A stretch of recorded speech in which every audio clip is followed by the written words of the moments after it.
धातो मुनींद्रे समागत तिष्ठम तमानंद कंदम परब्रह्मलिंगम भजे पांडुरंगम पांडुरंगा करू प्रथम नमन दुसरे चरण संताचिया त्यांच्या कृपाधानी कथेचा विस्तारू बाबाजी सद्गुरुदास तुका ओम नमो जी आद्या वेद प्रतिपाद्या जय जय सुस्वेद्यात्मरूप देवा तुझी गणेश सकलार्थमती प्रकाशो म्हणे निवृत्तीदास धरी तुझे आत्मरूप गणेश केलिया स्मरण होय सगळ विद्येचे अधिकरण तेचे वंदु श्री चरण श्री गुरुचे ते नमस्कारो नियाता अलंकापुरी रम्य सिंहासनस्यम पदम भोज तेज स्फूर्ति प्रदेशम विधींद्रादिदेवे सदा वंदितानम समाधिस्थमूर्ती भजे ज्ञानदेवम नमो ज्ञानेश्वरा निवृत्ती उदारा सोपान देवा मुक्ताबाई नमो त्रिभुवन पावनी अगत्रे जननी देवांची आता वंदु रंगभूमिका कीर्तनी उभी होती लोका टाळ मृदंग श्रोते देखा तया नमन माझे दंडवत ऐसे नवन करुणी सकडा हरी कथा बोलतो बोबडिया बोला अज्ञान म्हणून या पुल्या बाळा चालवी सकळा नामा म्हणे विठ्ठल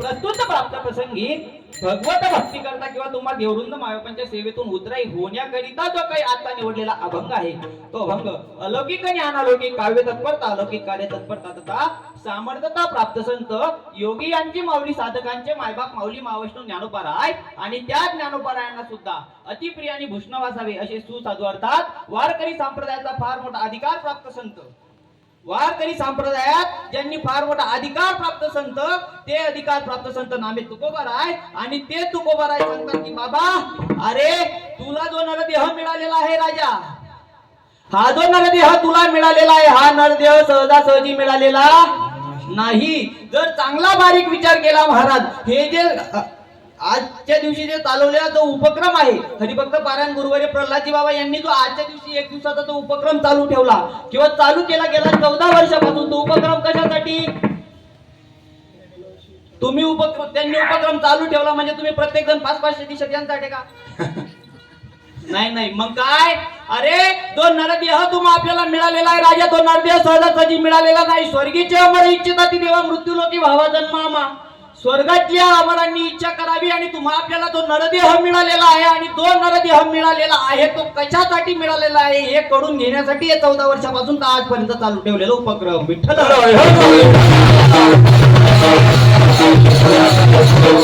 मग तुम्ही म्हणाल महाराज आम्ही जन्माला आलो त्या दिवसापासून जे करतो आहे त्यात आम्हाला या नरदेह मिळालेला कशासाठी हे कळालं नाही का नाही अजिबात नाही कळालेलं नाही कारण का 100 मधून 99% जे मनुष्य जीव आहे तो 99% मनुष्य जीव फक्त कशामध्ये खावं प्यावं ल्यावं नेसावं याच्यातच आहे महाराज काय 100 मधून 99% लोक आयम बाबा खावं प्यावं ल्यावं नेसावं अजून सांगू का खानदेशी माल मोठ माय म्हणावं नाही का अहंतेने नाडीला तुका हो अहंकाराच्या नादी आहे बाबा काम क्रोध लोभ मद मत्सर आणि दंभ आणि अहंकार या षडविकारांच्या नादी तो लागलेला आहे पण साधू संत म्हणतात की बाबा अरे तुला या षडविकारांच्या पलीकडचा विचार करायचा आहे ज्या वेळेस तू या षडविकारांच्या पलीकडचा विचार करशील त्यावेळेस तुला या नरदेहाला आल्याचं सार्थक होईल मग तुमच्या मनामध्ये असा प्रश्न येईल मला या यवनीत नाही तर पुढच्या यवनीत करू नाही का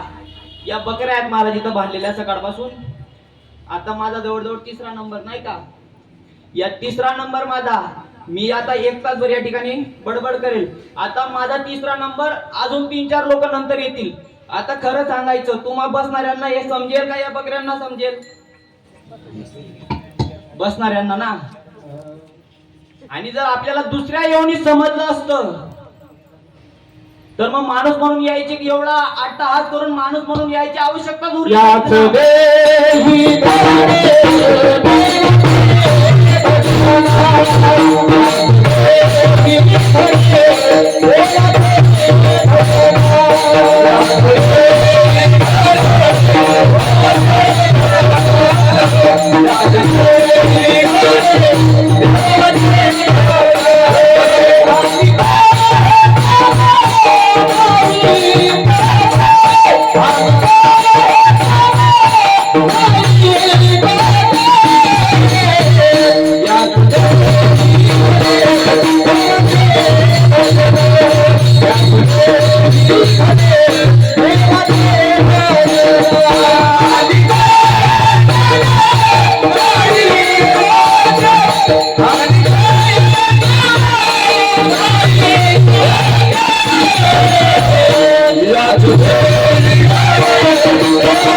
पशुकाय पाप पुण्य पशुकाय दानती पशुकाय पाप पुण्य दानती उद्धम मध्यम भोग इकडे इकडे कसं नाही का? ऊन इकडे या इकडे जर यांना समजलं असतं तर आपल्याला 83,99,999 येऊनी मध्ये जन्माला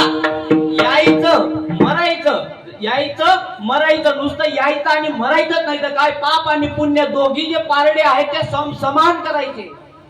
जेव्हा मनुष्याचं पाप आणि पुण्य सारखं होतं त्यावेळेस मनुष्य माणूस म्हणून जन्माला येत असतो राजा, नाही का? मग माणूस म्हणून जन्माला आल्यानंतर ज्ञानोबाराय म्हणतात बघा, कदाचित तुम्हाला शंका वाटत असेल की माणूसालाच कसं काय करतं. हो, माणसालाच करतं. ज्ञानोबाराय हरिपाठामध्ये म्हणतात माणसामध्ये बुद्धी नावाची वस्तू आहे, इतर प्राणी याच्यातही हा विचारच नाही का? बुद्धीचे वैभव अन्य नाही तुझे एका केशवराजे त्या एका भगवंताला, त्या एका पंढरीश पांडुरंग परमात्म्याला, त्या एका अव्यक्त तत्वाला आपलाच करून घेणे म्हणजेच काय? मनुष्य जन्माला आल्याचं सार्थक करून घेणे. मग तुम्ही म्हणाल महाराज माणूस म्हणून जन्माला आलोय सांगताय तुम्ही की भक्ती करा, नाही का? थोडक्यात तुम्हाला आतापर्यंत असं वाटलं असेल की भक्ती करायला लावताय महाराज, उपासना करायला लावताय, साधना करायला लावताय. आम्ही देखील जन्माला आलो त्या दिवसापासून तर आतापर्यंत ते करत आलो. काय? आम्ही देखील जन्माला आलो त्या दिवसापासून तर आतापर्यंत ते करत आलो. मग महाराजची भक्ती नाही का? नाही, ती भक्ती नाही, ती संप्रदायाची, ती पंथाची, ती सनातन धर्माची उपासना आहे. काय? ती सनातन धर्माची उपासना आहे. भक्ती वेगळी आहे, वेगळी. आणि ते जे आपण सगळे करतो आहोत बापू बाबा, आपण जे सगळे करतो आहोत या नश्वर देहाने करतो आहोत, बरोबर? या नश्वर देहाने, हा देह आता वास्तविक जर विचार केला हा देह नाश पावणार आहे आणि नाश पावणाऱ्या देहाने केलेली साधना देखील मर्यादित काळापर्यंत सीमित असेल, नाही का? मग ती जी साधना आहे ती एका मर्यादित काळापर्यंत सीमित आहे आणि तो मर्यादित काळ म्हणजे काय? इंद्रपद. जास्तीत जास्त पुण्य झालं, खूप सारं पुण्य झालं, या विश्वामध्ये कोणी नाही केलं असं पुण्य तुम्ही आपण केलं तर काय होईल? इंद्रपद मिळेल. इंद्रपद बी आज 100 वरच भेटावणी 1 तास. तिथलं 1 तास. मग आता चांगला बारीक विचार जर केला, 1 तासाचं इंद्रपद भोगण्यासाठी 83,99,999 योनीमध्ये जन्माला यायचं आणि मरायचं का? ते करायचं नाही आम्हाला. मग काय? जेव्हा कोठेच नव्हते काही, चंद्र सूर्य तारा नाही, अवघे शून्यच होते ग बाई कानोबा तेरे तेरे तेरे ते. आमचं शरीरच काय या मृत्यू लोकाचा, या सृष्टीचा नाशापासून तर उत्पत्तीपर्यंत जे आहे, सृष्टीचा नाश झाला आणि परत उत्पत्ती झाली, या मधला जो कालखंड आहे, या कालखंडामध्ये देखील जे अव्यक्त तत्व आहे त्या अव्यक्त तत्वाची बाबा आम्हाला जोड घालून घ्यायची आहे. त्या अव्यक्त तत्वाची जोड घालून घेण्यासाठी मग तुम्ही म्हणाल महाराज आम्ही काय करायचं?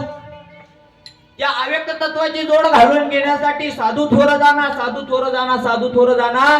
कलियुगामध्ये साधूची पारख करून घ्यायची. मग असं म्हणाल कलियुगामध्ये साधूची पारख करून घेणं म्हणजे पारख करणं गरजेचं आहे का बाबा? गरजेचं आहे. जर गरजेचं राहिलं नसतं तर इसवी सन 1600 मध्ये जगद्गुरु तुकोबाराय म्हटले नसते, वरी भगवा झाला नामे अंतरी वेशे केला कामे, त्याची म्हणू नये साधू बोटासाठी संत झाले नेमती काही टाना टाना, नेमती काही टाना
साधू जीवनात आल्यानंतर जर आपल्या जीवनात खरा साधू आला, कोण खरा साधू, बर का, साधू सारखा दिसणारा नव्हे, नाही तर बगडा देखील पांढरा दिसतो बाबा. काय, बगडा देखील पांढरा दिसतो, पण त्याला ज्यावेळेस शिकार करायची असते त्यावेळेस आता एक पाय वर करून असं उभा राहतो, नाही का? म्हणजे तसा संन्यासी साधू उभा आहे एखादा असा, त्याला दोन पके राहतात, नाही का? विठ्ठल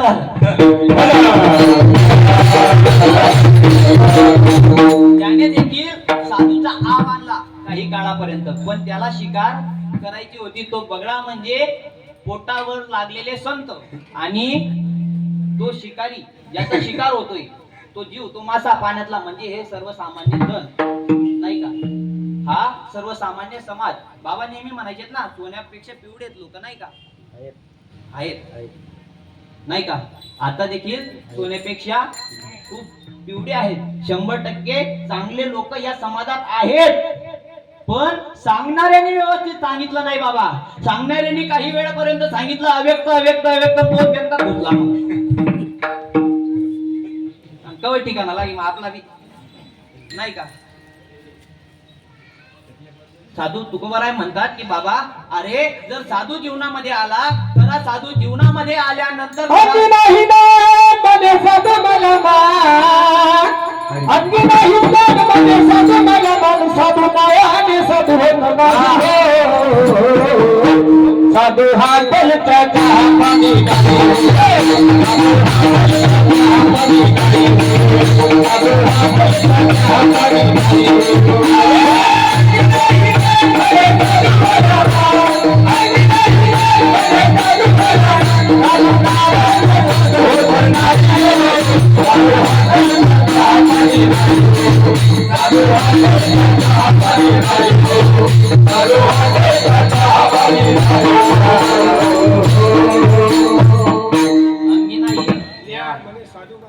साधू मला साधू नावाने साधू होत नाही, साधू बडा नावावर पुराण चालू आहे. आपण बी म्हणतो, ते पण म्हणतात, सगळेच म्हणतात नावापुरतं नाही, नावापुरतं नाही, नावावर टाकेल बडबड, नाही का?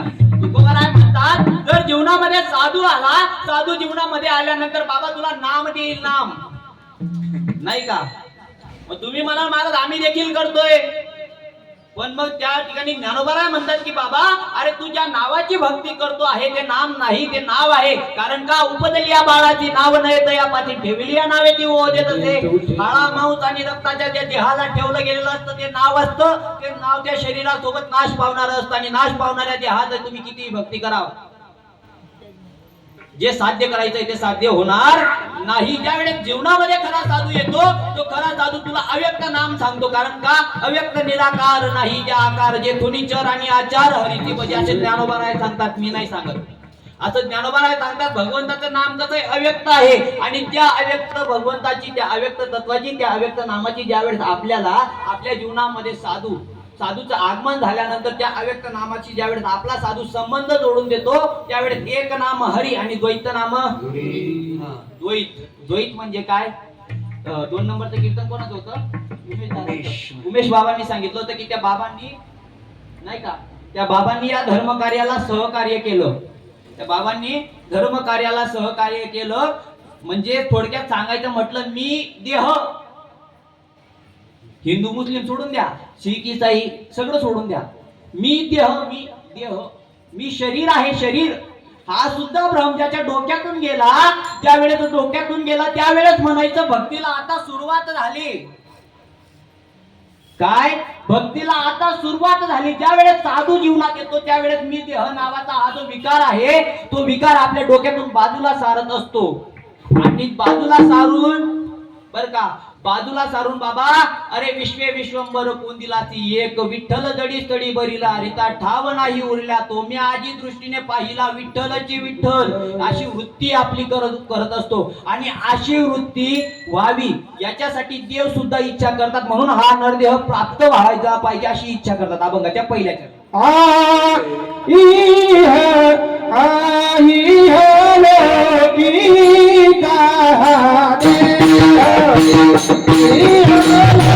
Thank you.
जो पिता हा देह देव इच्छिता ती पाहे नाही का. देव इच्छा करतात बाबा, मग इच्छा करण्या एवढा हा नरदेह दुर्लभ आहे का? हो, निश्चितच आहे. देवाने इच्छा करावी म्हणजे हा नरदेह दुर्लभ आहे. या जगामध्ये दोन गोष्टी अत्यंत दुर्लभ आहेत, दोन. एक नरदेह आणि दुसरं साधूची संगती नाही का. चंद्रामृत चुके सेवविल, रवी असता दाता पै धरवेल, सागर येडा बाह्य तर येल, परी साधूही न भेटे भाग्याविना नाही का. साधू जर आपलं भाग्य असलं, आपलं कोटी जन्माचं पुण्य असलं तर आपल्याला जीवनात साधूची संगती होते. सहजासहजी साधूची सुद्धा संगती होत नाही. खूप भाग्याचे आहोत आपण पिंपरखेडचे सगळे लोक बर का. खूप भाग्याचे आहेत तुम्ही सगळे लोक. तुम्हाला बघायला नाही पण कानावर तरी 100% तुमचा आवाज पडतोय. खूप भाग्याचे आहेत. आम्ही दैवाचे दैवाचे आम्ही दैवाचे दैवाचे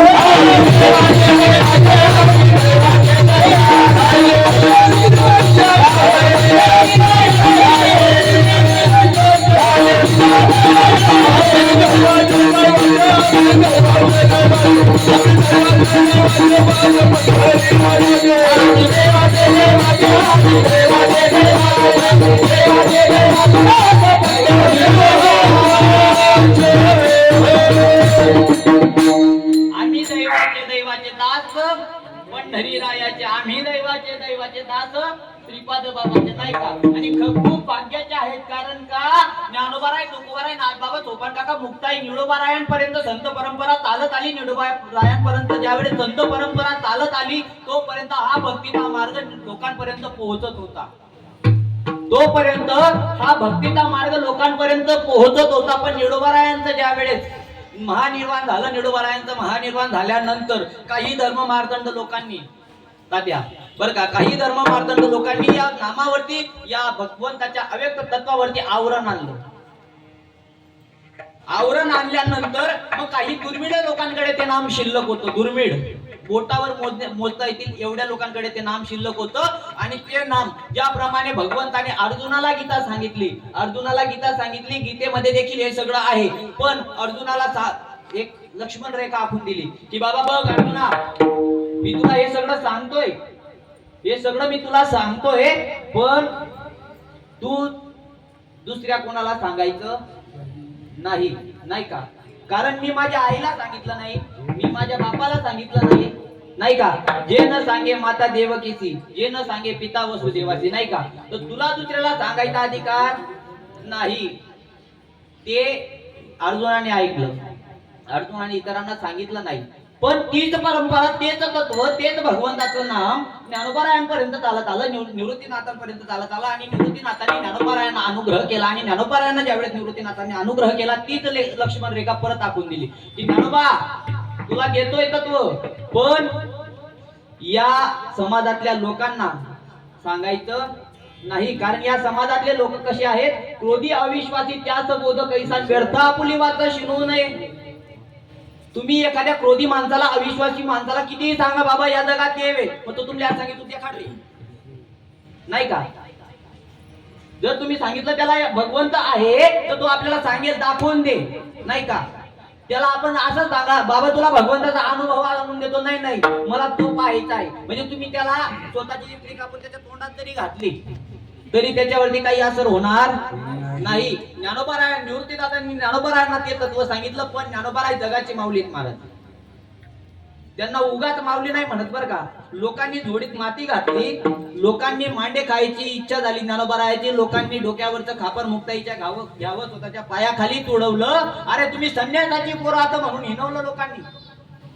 तुम्हाला जर समाजात यायचं असेल तर तुमच्या आई बापाला देहांत प्रायश्चित्त घ्यावं लागेल. इथपर्यंत गेले समाज, हा समाज इथपर्यंत गेला बरं का.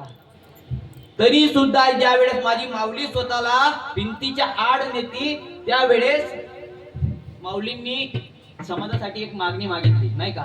आता विश्वात्मक येते येणे वाग्यज्ञ दोषावे दोषोनी मत द्यावे पता हे दान आहे. आणि त्याच्या पुढची ओढ आहे जे खळांची वैकटी सांडू असू नका बरं का विठ्ठल.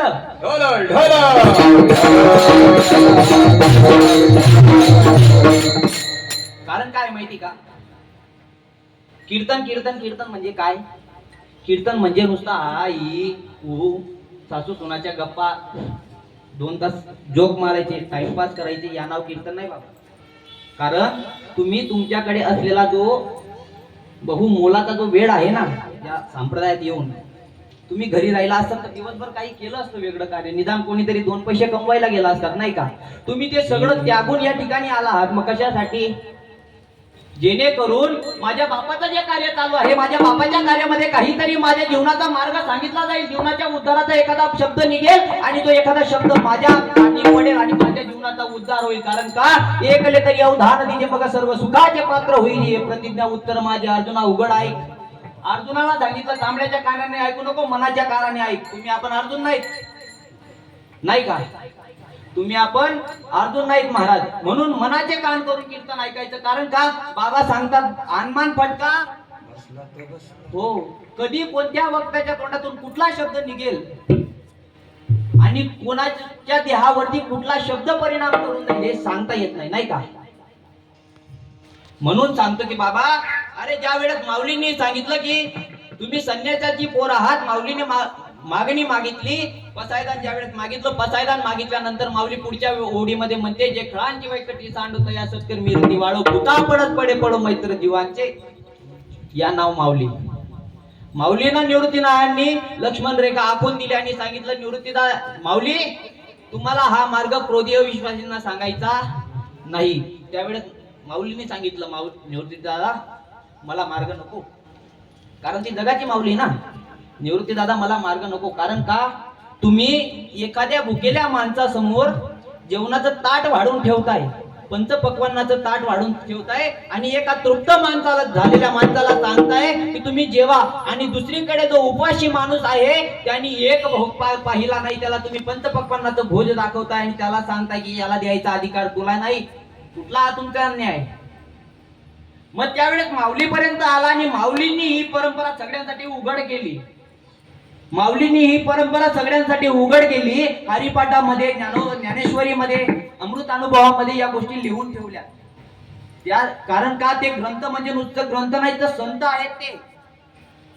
तीही माय ज्ञानेश्वरी बाकीना बानड म्हणे त्यांनी तर पुरावा आहेत म्हणे. आता तू पुरावा महाराज भोकर बादलीमध्ये कुंदन महाराज नावाची व्यक्ती बर का, कुंदन महाराज बोरसे त्या माणसाला त्या व्यक्तीला बोलता येत नव्हतं. बापू बाबा तुम्ही कदाचित परिचित असाल त्यांना.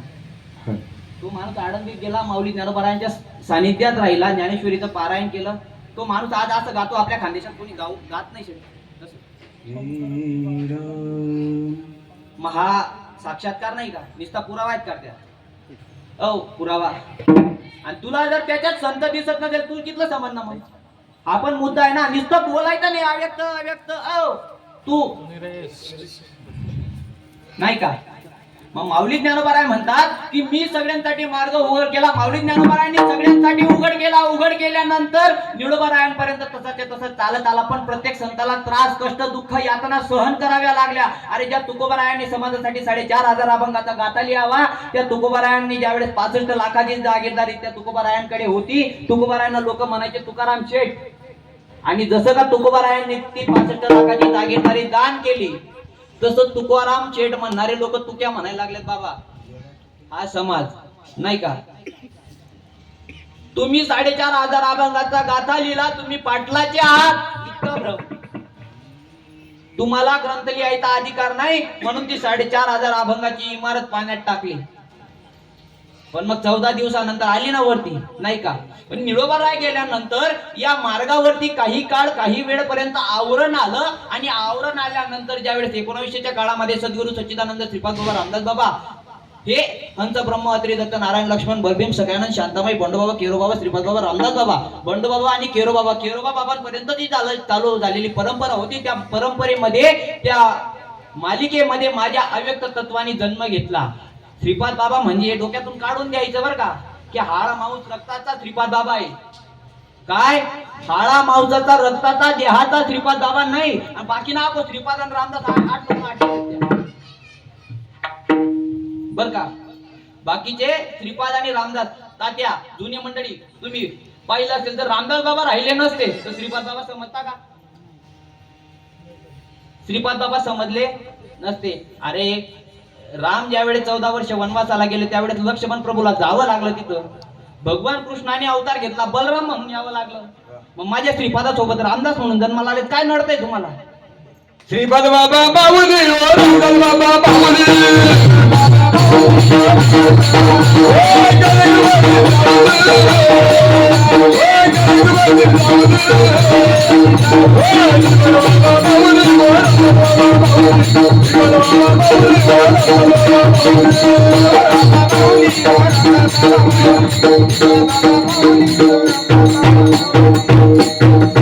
नाही का? कारण पहिले तर असं सांगतात एकीकडे आपण सगळेजण असं सांगतो की भगवंताचा ज्यावेळेस मार्ग जीवनामध्ये आला, जीवनामध्ये आल्यानंतर देहभाव जातो. मग देहभाव जर आपल्या जीवनातून गेला नाही, आपल्याला जर श्रीपाद आणि रामदास दिसत असेल तर तो मार्ग आपल्या जीवनात आला का याच्यावरती प्रश्नचिन्ह आहे. पहिले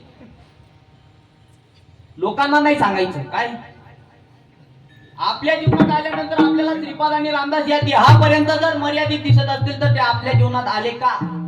मी तर म्हणतो ना, काही काही लोकांचं असं म्हणणं आहे बाबा की तुम्ही श्रीपाद बाबा रामदास बाबा सांगतात. बापू बाबा बर का, जर समजा मला भूक लागली किंवा या उन्हाळ्याच्या दिवसामध्ये मी अनाथ आहे, मी या रस्त्यावरती फिरतोय आणि एखादी माय माऊली आली आणि तिने मला एक भाकरी खाऊ घातली तर मी तिचे गुण गाणार का नाही गाणार?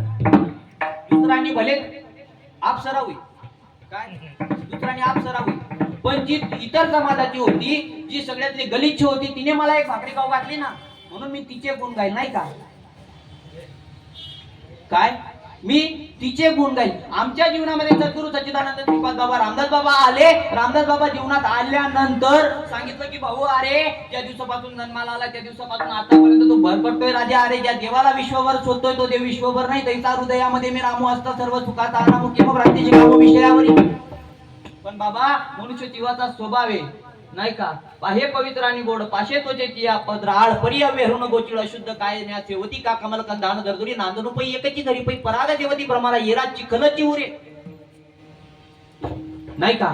या नश्वर देहामध्ये, या नश्वर विश्वामध्ये, या नाश पावणाऱ्या विश्वामध्ये किती जरी तुम्ही भगवंत शोधत राहिलात तरी तुम्हाला भगवंत सापडणार नाही. कारण का तो हृदयात वास्तव्याला आहे.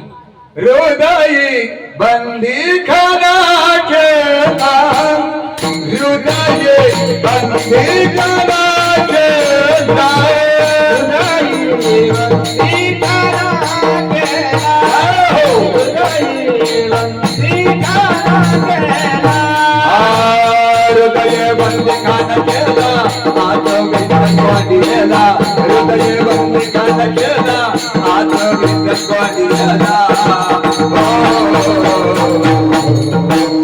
दरिला पंढरी दरिला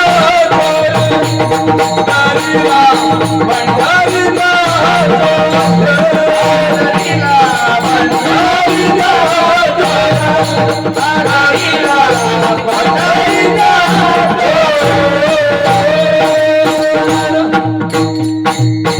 हृदय बंदी खाना केला आत विठ्ठल गोडणीला धरीला पंढरीचा चोर. तुकोबाराय देखील तेच म्हणतात, आम्ही माणूस म्हणून जन्माला आलो. इह लोकिता हा देह देव इच्छिता ती पाहिजे. ज्या देवाची इच्छा देव करत होते तो देह आम्हाला मिळाला. आम्हाला मिळाल्यानंतर आमच्या जीवनामध्ये सद्गुरू आले. कारण का? सद्गुरू वाचून सापडेना सोय. सद्गुरू सुद्धा जीवनात येणं गरजेचं होतं. जसं सद्गुरू येणं गरजेचं होतं त्या वृत्तीप्रमाणे सद्गुरू आमच्या जीवनात आले. आल्यानंतर सद्गुरूने आम्हाला अव्यक्त तत्वाची गाठ घालून दिली. आणि ज्या दिवशी आम्ही अव्यक्त तत्वाची आम्हाला सद्गुरूने गाठ घालून दिली त्या दिवशी म्हणतो आम्ही अभंगाचं दुसरं चरण. धन्य मी जन्मालो धन्य मी जन्मालो धन्य मी जन्मालो धन्य मी जन्मालो धन्य मी जन्मालो धन्य मी जन्मालो धन्य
या दिवशी आम्ही म्हणतो स्वतःला की बाबा जन्माला आल्यानंतर आज आमचं जीवन धन्य झालं.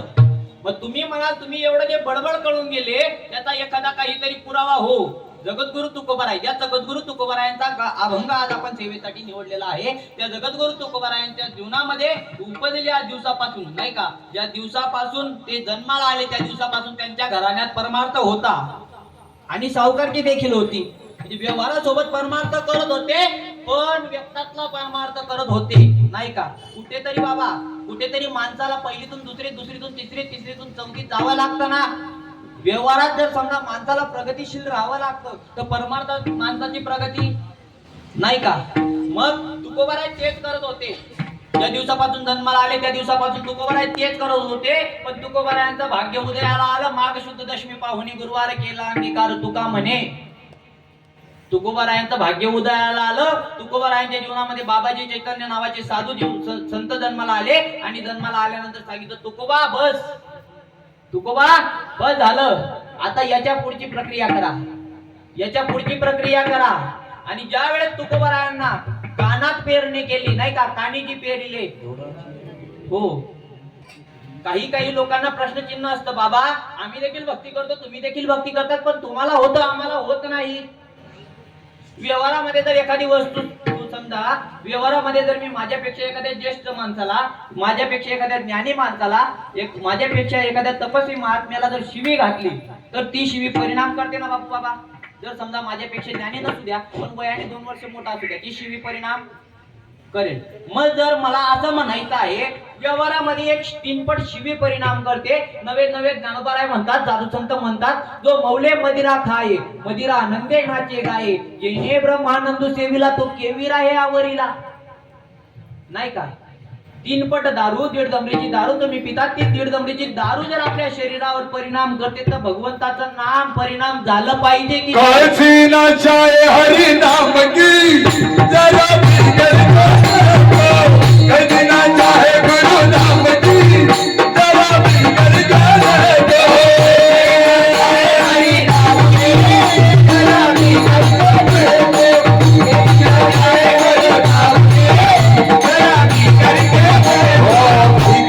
देखो भैया करके देखो करके देखो भैया भी करके देखो भैया भी करके देखो करके देखो